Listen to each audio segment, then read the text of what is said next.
I want to do 79 because it's kind of a good overview of the whole module. And we're going to move on to module 5 today. So there's a lot of good things to talk about in number 79.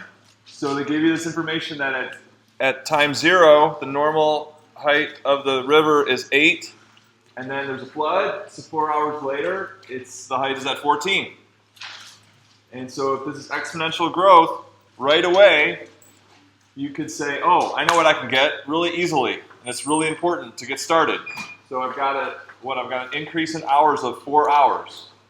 So what can I easily calculate it to get started?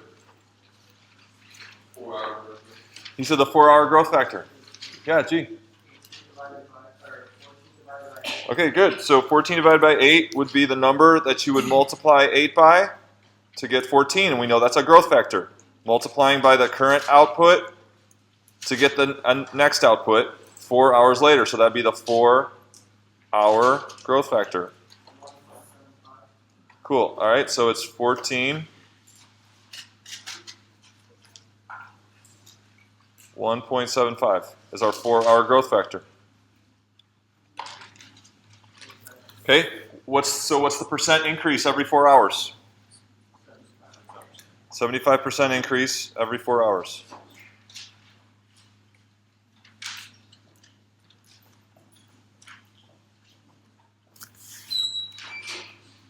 Okay, so to get the percent increase every hour, I'm going to divide 75 by 4.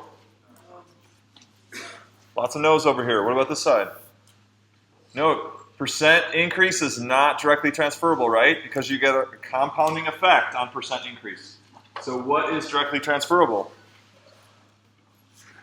Growth factors. So we got our 4-hour growth factor. So we want to start by getting the 1-hour growth factor, which is?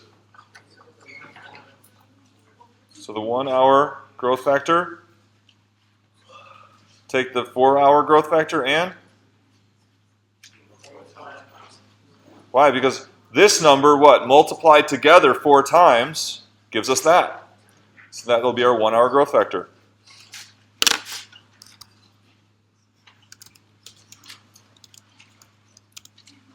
$1.15. So what's the 1-hour percent increase? 15%.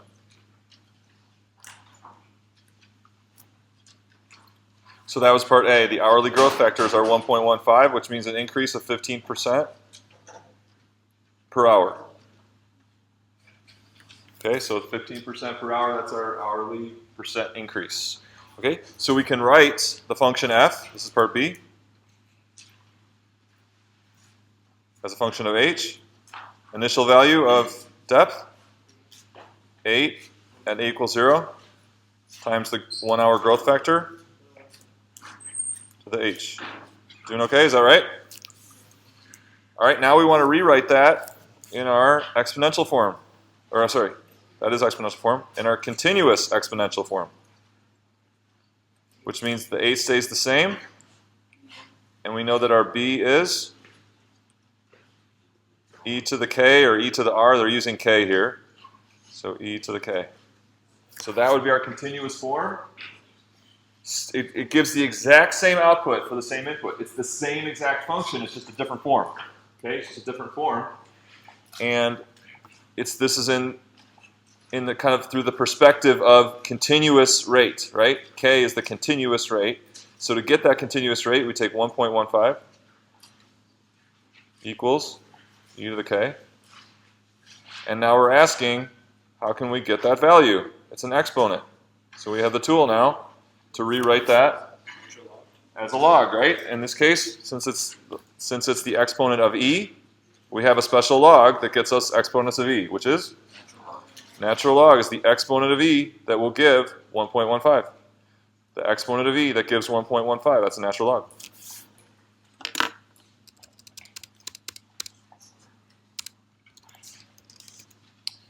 Point 1.4.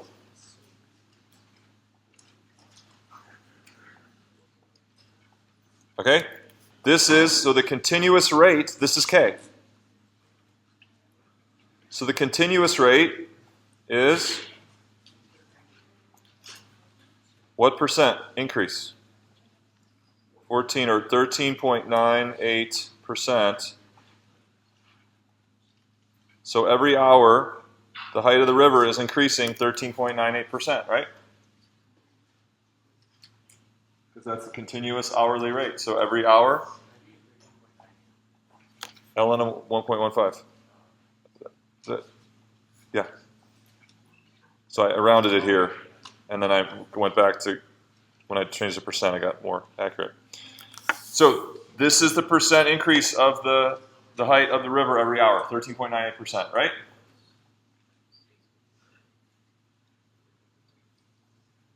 Is that right? No, the continuous rate is not the true percent change. We said it last week a couple times, or lots of times. You got to get this. This has got to sink in. The continuous rate is not the true percent change. This e to the k thing, this k, not the true percent change. Watch the videos. We said it many times. But that continuous rate, so what is the true percent change? 15%. Okay, so these numbers as just values are different, but they represent the exact same exponential growth. How is that? They're different values, but they represent the exact same exponential growth. How is that possible? How do we make sense of that? Do you remember? Which one's the true percent change? 15. So if that's equivalent to a continuous rate of 13.98, what is this number about? Anyone want to give it a shot?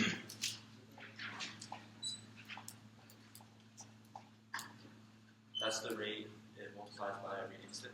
Okay, kind of. We divide by. We have to divide it up first, and so yeah. So it's you have to combine this with continuous compounding. You take that percent, you divide it up into a zillion chunks, and we find that percent increase every moment. And then we let the percent increase build on itself over the course of an hour.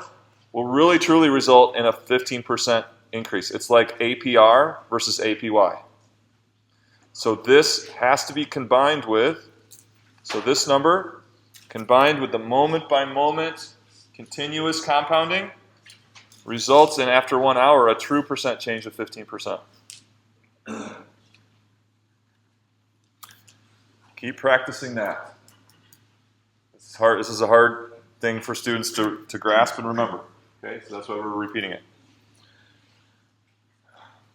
So that's part D. What's the value of k represent? It represents the continuous rate that, when combined with the moment-by-moment compounding, results in an hourly increase of 15%. Does it make sense now? Can you remember that? Remember that. So again, these problems in the exam relating to continuous rate, low success, because it's like it doesn't stick. So you got to keep practicing in these problems, talking through what does the continuous rate mean? What does the value of B mean? What's the true percent increase? How do those numbers fit together? I got a question. Sure. For k, if it's negative, that means it's decreasing? DK, that's right, DK. Yeah, so when your k is greater than 0, like this one, you have increase. When k is less than 0, yeah, so let's write that down. When k is greater than 0, B is greater than 1. B greater than 1 means increase, right? Then k will be greater than 0, meaning this is like a rate, the continuous rate. When k is less than 0, what's B? Between 0 and 1. That's our DK, right? That's the portion that we keep when we multiply. We multiply by B to get the portion that we keep. That will result in a negative percent change or negative continuous rate.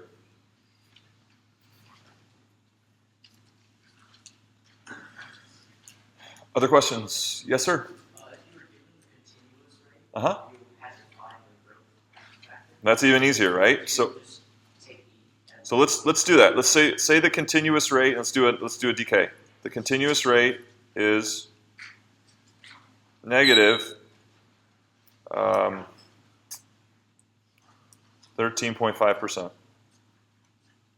So what do you want to do now? Would you have E and you just put it in the decimal? What would be? Negative. 0.135. That's right. All right, let's find that. That would be B. And we're expecting that to be between 0 and 1. E to the negative 0.135. 0.874.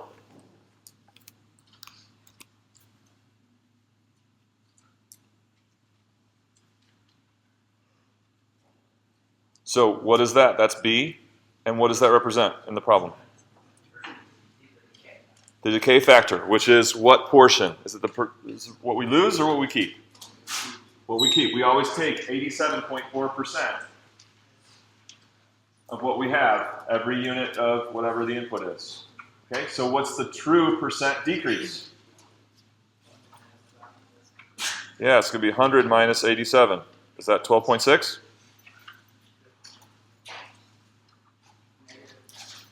Yeah, you could say 12.6% decrease. I was going to write decrease here, or negative 12.6. But anyway, these are the numbers we're comparing, right?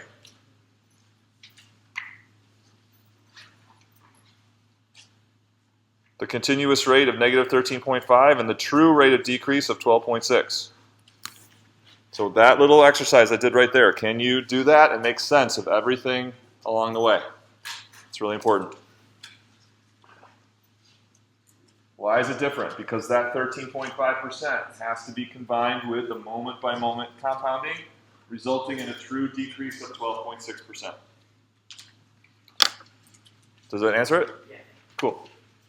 Yeah, so given the continuous rate, to find the growth vector, that's easy. It's just e to the k, right? So this is it's also easy to find the continuous rate, but you got to apply log. You got to apply log if you know the growth vector and you're solving for the continuous rate. Okay, other questions?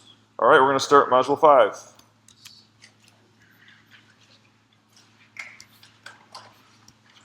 We're going to talk about covariation, but really we've been talking about this thing covariation the whole semester.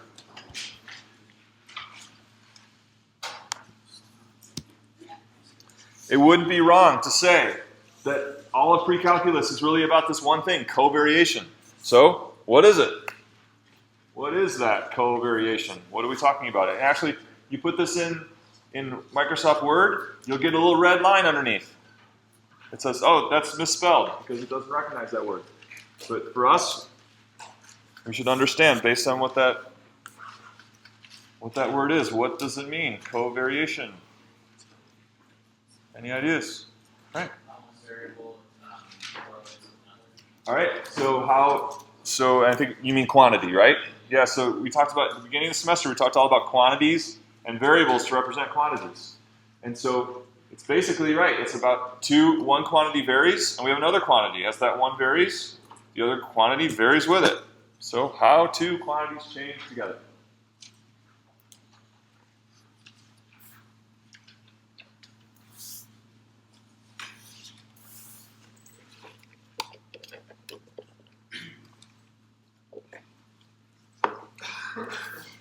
So our whole course thus far has been about covariation.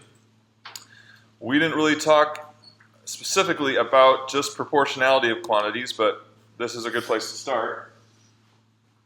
So if you have these two quantities represented by the variables x and y, if you have a proportional covariation, then the value of y to the value of x is always constant.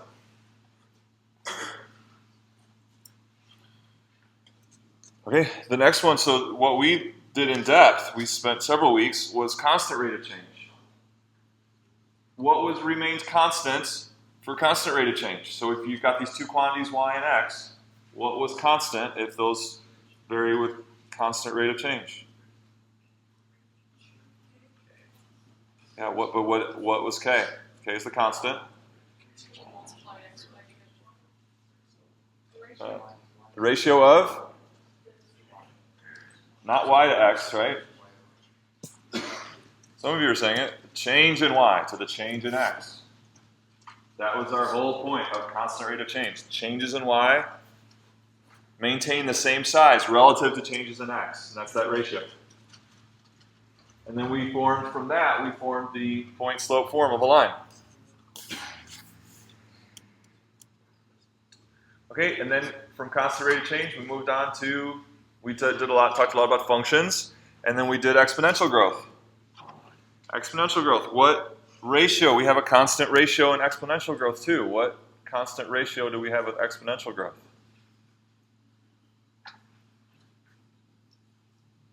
What was exponential growth all about?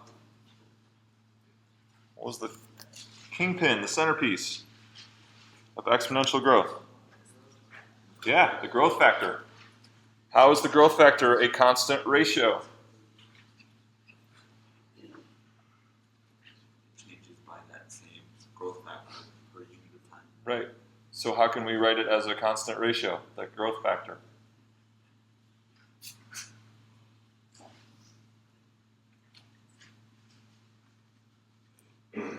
How did we find the growth factor on the last problem?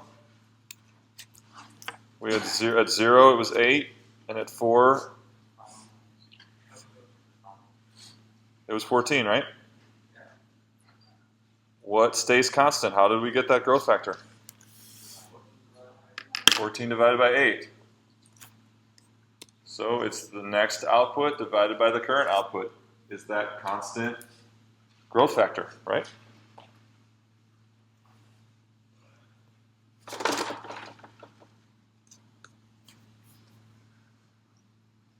So there's many, many different ways that two quantities can change together. Here's just 3 examples. And we've spent a lot of time talking about constant rate of change and exponential growth. So now we want to look at it a little bit differently. We want to just look at, given any 2 quantities, can we kind of model or create a graph for how they change together? So now we're kind of taking the numbers out of it. We're taking the actual values away, and we don't really care at this point. We don't really care about, is it exponential growth, is it quadratic growth, is it constant rate of change. We're more interested in creating a general graph for any 2 quantities that as we monitor the situation. Okay, so there's kind of 2 parts to it. The first part is identify which quantity is considered independent. Usually call that x, the x quantity, or on the horizontal axis, and which quantity is dependent, which will be a vertical axis. So we can't create a graph unless we know exactly where the quantities are going. Okay, that's our first thing. And then the second step would be where the actual analysis comes in. We're going to consider small equal increases of x, or the independent, one at a time.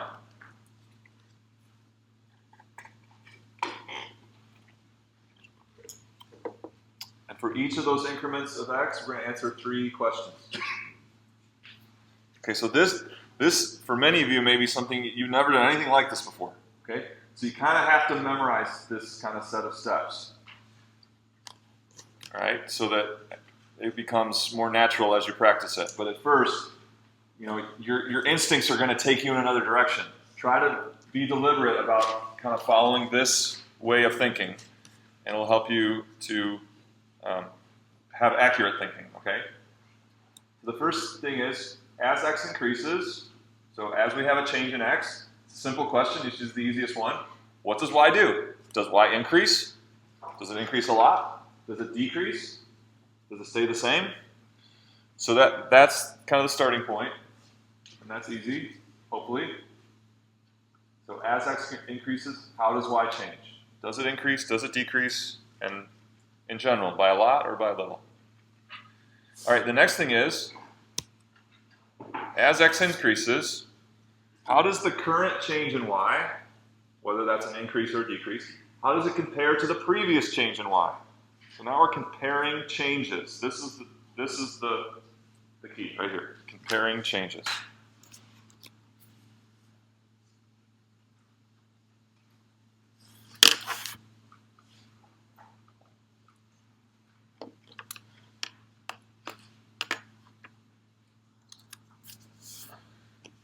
So in other words, what we're saying is, how does the change in y change?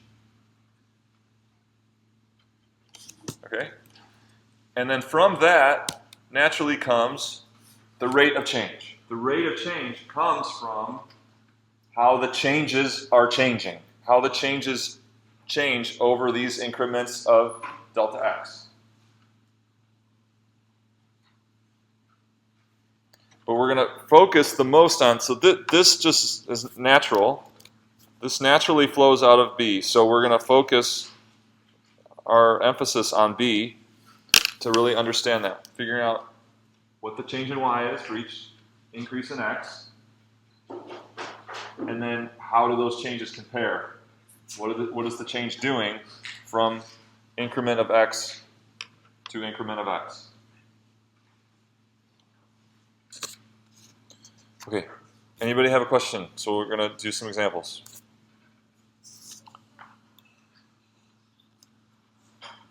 So I really encourage you, try to, you may look at these situations and be like, oh, I know what's going on, and just kind of using your own intuition. This is a really good skill to practice. So pretend that this is your only avenue for solving these problems, and work on this, okay? Because it's when students generalize too fast, you quickly make conclusions and you don't go through this kind of step by step, that's when you run into error, okay? And your reasoning gets confusing, okay? So practice this. So the first one we want to look at is, you've got a graph for it, page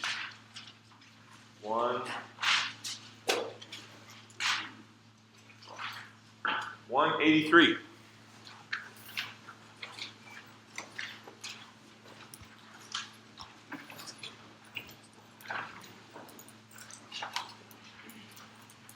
So this is Module 5, Investigation 1.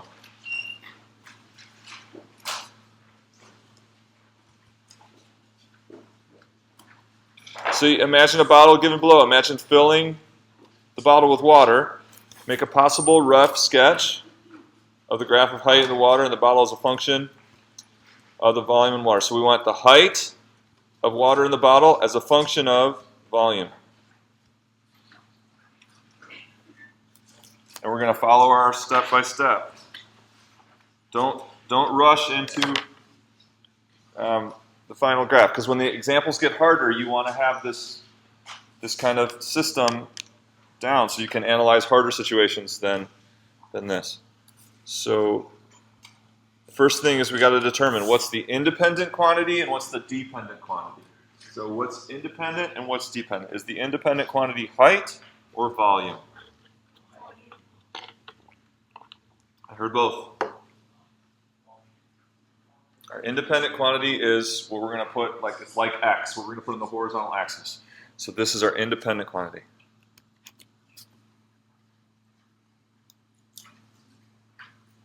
Question? Wouldn't the volume of the container depend upon the height of the container? It's the volume of water in the container. Yeah, so this volume of water in the container and then the resulting height. And so, but you're right. The height depends on the volume in the container.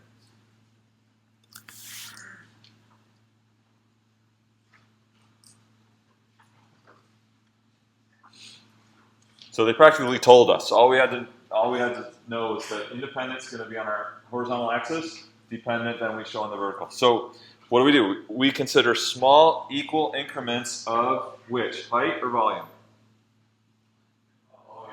Volume. We're going to take small equal increments of our independent variable. We're going to march across exactly the same amount of volume every time. So this grid makes it nice. So we can just call this, say, like 10 milliliters or something. Small, that's a very small amount. 10 milliliters at a time. So we're going to take our first 10 milliliters. We can show that with a horizontal, like delta V. So it's like delta V1. So as V increases from 0 to 10 milliliters, first question is, what does the height do? Increase, decrease, stay the same? It increases. Better increase, right? So as we put some volume in there, the height's going to increase. All right? And so then a lot or little? Just a little bit. Imagine 10 milliliters in a chemistry flask, right? It's just a little bit of increase there. We don't care about the numbers. We're just analyzing the changes. So that gives us a point.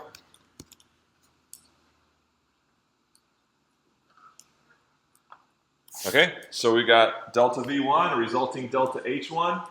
We get a point on the graph. It's 0, we got 0, 0, right? 0, 0. Okay, take another, so we can't compare any changes yet because we only have one change. So we move on to the next change, and we say, add 10 more milliliters, delta V2. Just like that. First question, does the height decrease, stay the same, or increase? It increases, okay? So we're going to increase in height.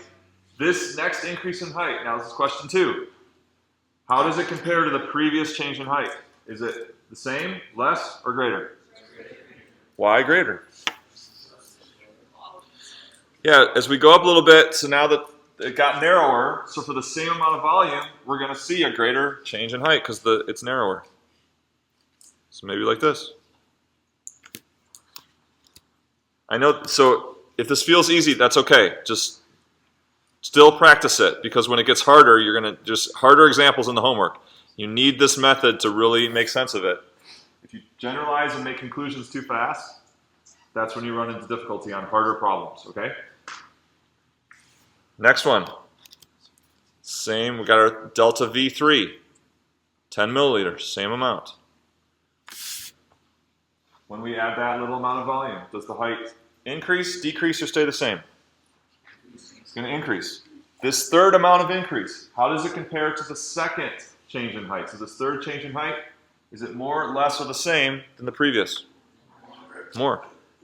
Because it continues to get narrower. So this is going to be a greater change than before. Gives us another point. Let's do it one more time. Oh, I hate that. Thank you. Okay. One more time. Add 10 milliliters. This is delta V4, fourth change in volume. Will the height increase or decrease? Increase.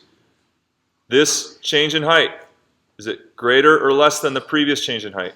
Greater again. Gives us a point.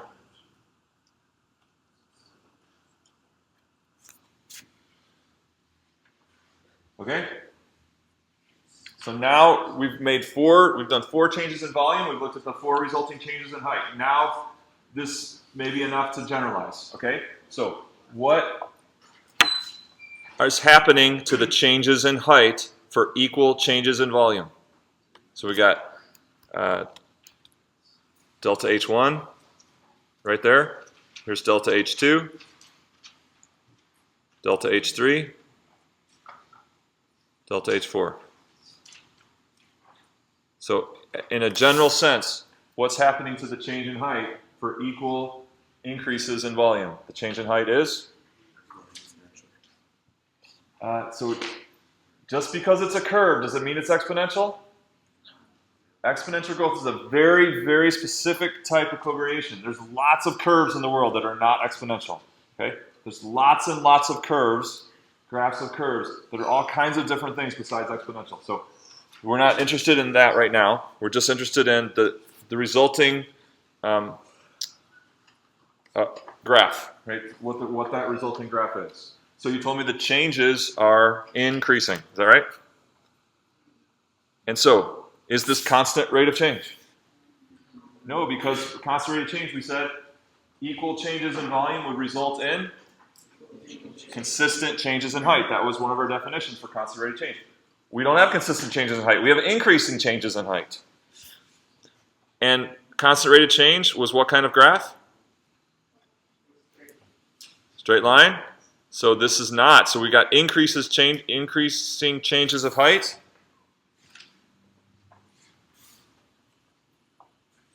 Means, what about the rate of change of height? So increasing changes of height. And now we're on question 3. So we really focused on question 2, comparing the changes.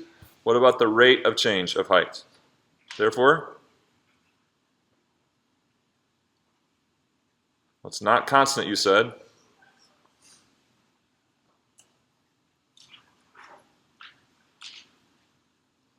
What is it doing? What's the rate of change doing?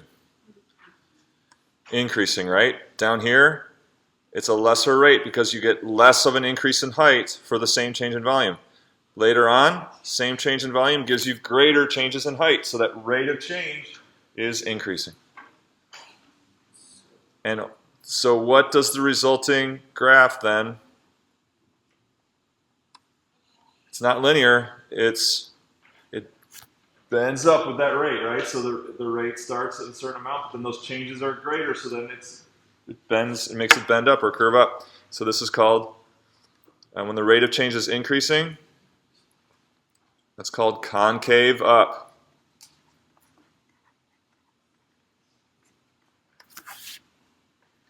Which means curved, right? Curved upward. And that concave up represents the rate of change increasing.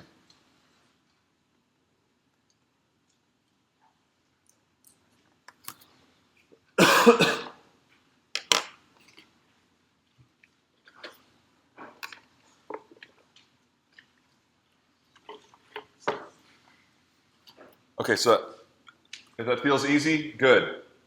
But again, I really encourage you, practice this very methodical, taking equal small changes of your independent, analyzing the resulting changes of the dependent.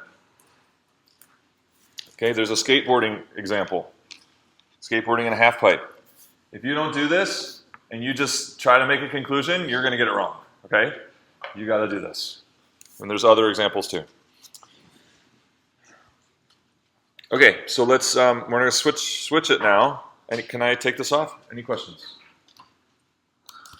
So now we're going to switch it up here, and you're going to look in the homework.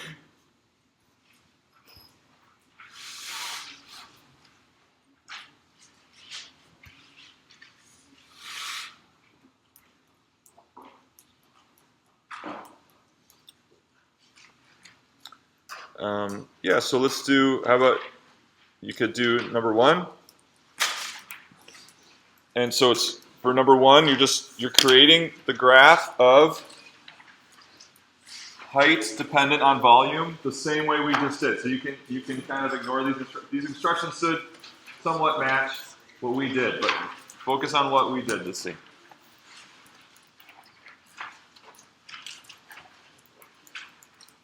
Yeah, so they're just asking a very broad question. So you can, it's similar, but it's much broader. So take my very specific steps, my instructions, the 1, 2, and 3, and apply it to the spherical fishbowl. And then I want you to do this, 4C. This is the other way around now, but you're still going to do the same thing. You're going to look at equal changes in volume and analyze the resulting changes in height, and then you're going to draw the bottom. So it's going the other way, but it's the same. You apply the same method to do it. So do number 1. We're going to sketch the graph of the fishbowl, of the height of the water of the fishbowl, and then part C, is this number 4? What's this? 4C, where you're going to do the same analysis, increment by increment, and then draw the bottle as a result. Okay? And you do that while I take roll. Okay?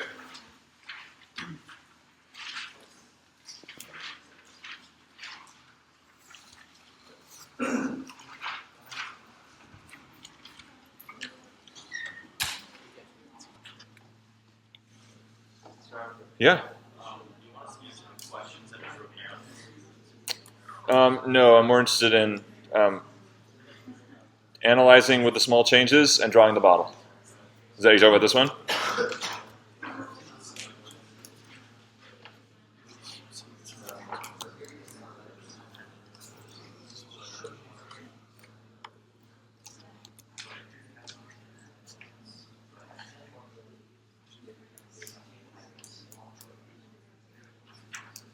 actually 3 parts to this bottle in part C.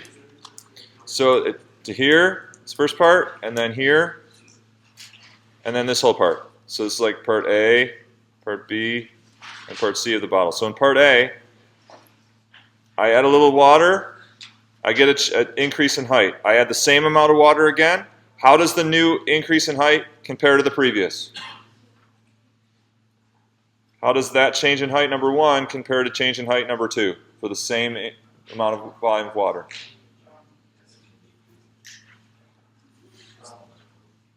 If this is a linear function, this is linear, then the change in height will be the same.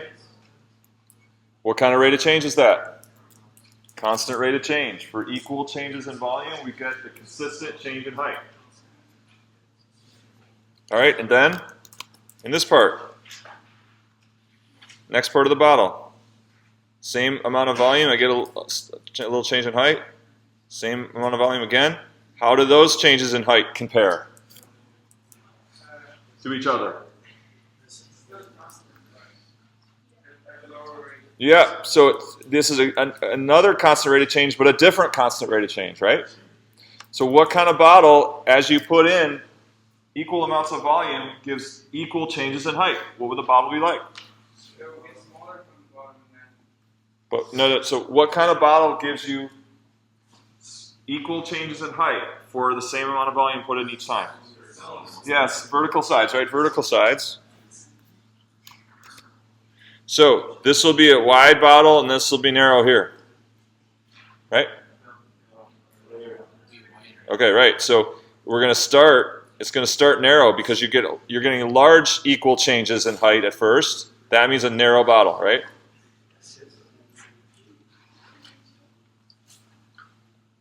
And then what happens right here? So then it gets wider. It gets wider like this. Suddenly, the rate of change is less. Suddenly. So as soon as we get past that amount of volume or that height, so you got to draw it this way.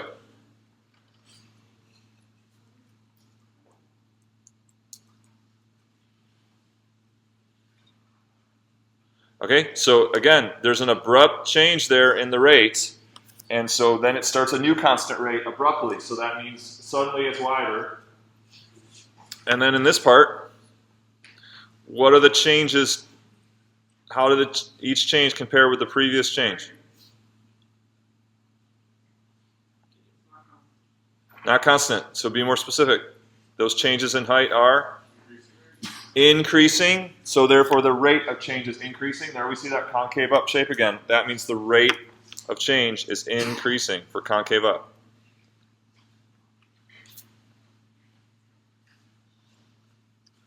And so the bottle is getting wider or narrower if the rate is increasing? Narrower. This is a very common shaped bottle. We all have one, right? Okay. That's what it would look like.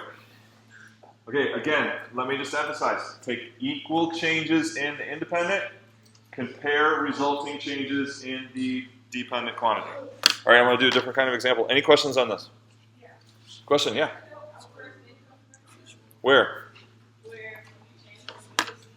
It's pretty close. So you're talking about right here? Yeah, it looks like it maybe goes down abruptly a little bit.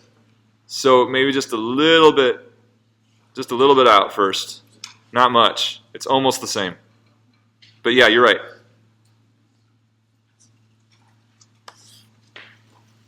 But I think it's close enough to just assume you're kind of maintaining that rate when you start this new part of the bottle. Other questions? Yeah. If the sides of the bottle were sloped, would that make it exponential? Like how would you represent that on the graph? Okay, so the sides are sloped. Oh, sorry, if they were like. So they'd have to, so there's all different kinds of ways that we could slope the sides, and we could have curved sides, right? We could have curved like that and curved like this, and those would all be an increasing rate of change. So somewhere in there is a shape of a bottle that would result in exponential growth of the height. I don't know what it is, but there's all different kinds of ways we can get narrower. We can get narrower like a bowl. We can get narrower this way. So which one of those shapes of the bottle results in true exponential growth? I don't know, but it's somewhere. It is. It exists. Other questions? Okay, so quickly here, we're going to do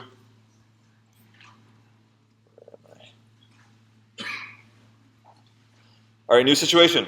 So this is going to be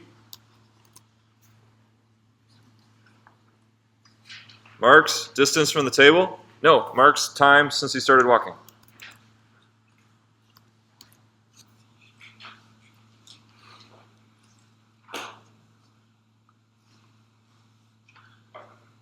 Okay, and then this is going to be the dependent. It's going to be Mark's distance from the front table.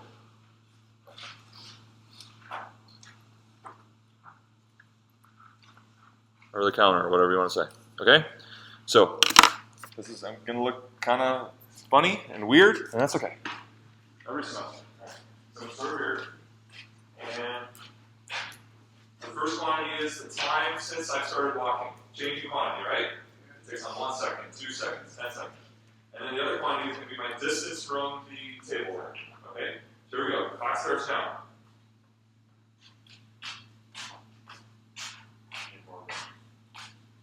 All right, I'll do it again. See me? Ready? Here we go. Time starts now.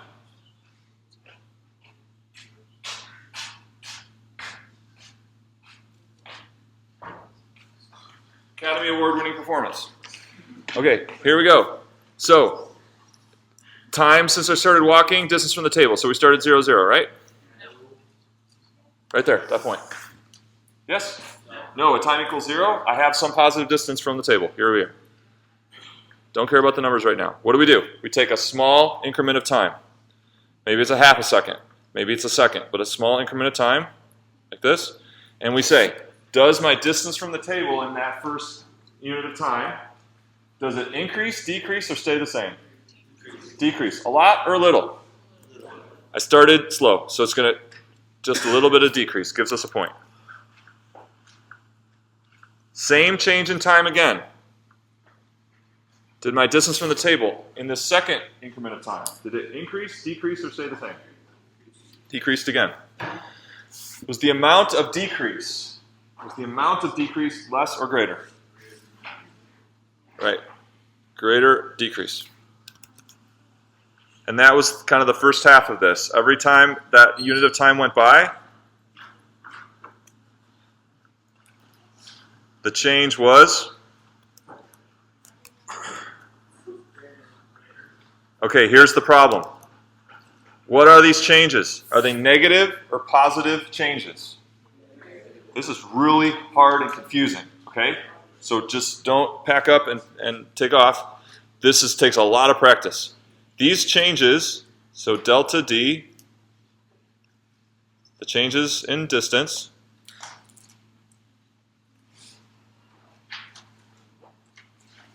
are, first of all, they're negative.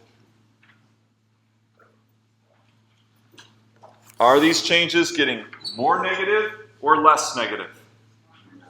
They're getting more negative. Do you see that? The changes are negative, and they're getting more negative. When changes get more negative, are those changes increasing or are those changes decreasing? They're getting more negative. This is very hard to grasp. The changes are decreasing. The amount of distance that I cover in each of these times is increasing. I'm covering more distance each time. But the quantity is the distance from the table. And so those changes are negative. Those changes are negative. And changes that get more and more negative are decreasing changes. So if the changes are decreasing, what about the rate of change? Decreasing. Because the rate of change just follows with the changes. And so we have a So the reason we do this is now we have consistent. This is concave down. And concave down means decreasing rate of change.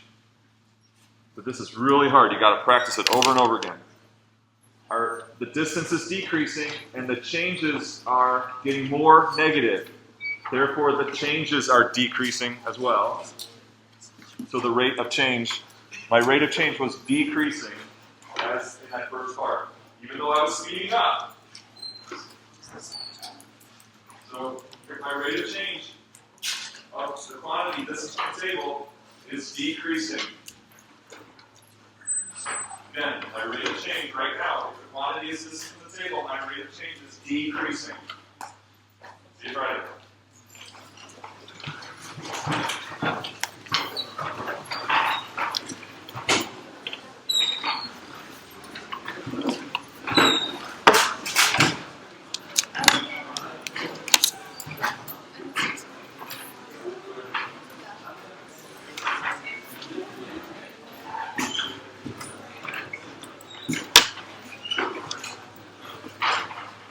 You have a question. All right, I do understand why they are negative, but I only get that because it already determined the graph that you had made right here. But going that way because it's going this way down based on the distance. Yeah, that's negative. How do I determine though? How do you determine that your distance is decreasing based on the first and the second time that you did it? Because I think the distance was increasing because even though you didn't start at 0 the first time, the second time you were further away, so the distance would have been an increase. The amount of distance that I covered was increasing. Okay. But the change in the quantity is negative. This is a negative change. That's the whole point. The fact that because of the fact that you're covering the distance, it's then being negative. Because the distance is decreasing. So at every change in my distance is a negative change because the distance is decreasing. Lost me again. The distance is decreasing. I'm 10 away, I'm 8 away, I'm 6 away, right? Not per each time you do it, but per when you're doing it. The quantity of distance. My distance is decreasing. Okay. I'm 9, then I'm 7, then I'm 6, then I'm Okay. 5. Okay. So those changes from 10 to 8, it's negative 2. From 8 to 6, negative 2. From 6 to 5, negative 1. Okay. So my changes are negative. Okay. So if changes are negative and getting more negative, so that like negative 1, negative 2, negative 3, those changes are decreasing. 8 minus 5, wouldn't that still be positive? No, the distance is 10, and then it's 8, and then it's 6, and then it's 5. So you have a negative 2 change, then a negative 3 change, negative 4. See? Okay, and then those changes are getting more decreasing. Those changes are getting more negative, right? So it's like I got 1 foot closer, then I got 2 feet closer, then I got 3 feet closer in each second. Okay. So that's like a change of negative 1, change of negative 2, change of negative 3. Okay. So is that a decreasing list of numbers or an increasing list of numbers? Why isn't this working? It's a decreasing list. Oh, because I unplugged it. It's a decreasing list. Negative 1, negative 2, negative 3. Those numbers are decreasing. Mm-hmm. So that's what we mean. The changes are decreasing. They're becoming more negative. And then therefore the rate of change. Therefore, the rate of change is decreasing. I'm speeding up, but the quantity is distance from the table. I'm speeding up towards the table. Therefore, my rate of change is decreasing. It's hard. Okay. It's hard. Yes, it's very hard. Okay. Hey, did you get me during roll? I did. Okay, thanks. Yeah, you bet.